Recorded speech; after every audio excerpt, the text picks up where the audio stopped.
হস্তমৈথুন করলে কি আদৌ ক্ষতি হয়? হস্তমৈথুন করলে ক্ষতির কোনো সম্ভাবনা নেই, এটা আপনাদেরকে আগেই জানিয়ে রাখি।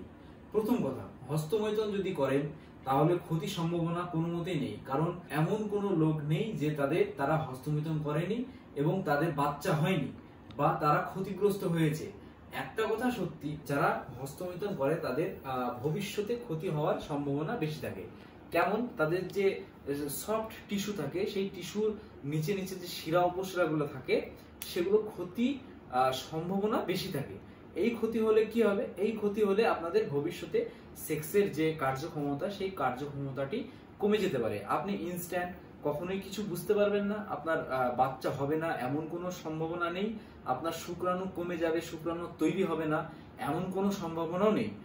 একটা সমস্যা হয় যাদের বীর্য পাতলা হয়ে যায় এবং তারা যদি হস্তমৈথুন পুনরায় বাদ দেয় এবং খাওয়া দাওয়া হাই প্রোটিন যুক্ত খাবার যেমন ডিম, খেজুর, কলা, মাশরুম এই ধরনের খাবারগুলি যারা প্রচুর পরিমাণে খাবে, তাদের বীর্য আবার পুনরায় বৃদ্ধি পাবে এবং গাঢ় হবে, যার ফলে শুক্রাণুর পরিমাণ প্রচুর বাড়বে এবং বাচ্চা হতে গিয়ে তার কোনো সমস্যা হবে না। স্পার্ম কাউন্ট যেটাকে বলে একটা টেস্ট, ওই টেস্টটা করলে বোঝা যায় যে আপনার বীর্যে কতটা পরিমাণে শুক্রাণু আছে, কত লাখ পরিমাণে শুক্রাণু আছে।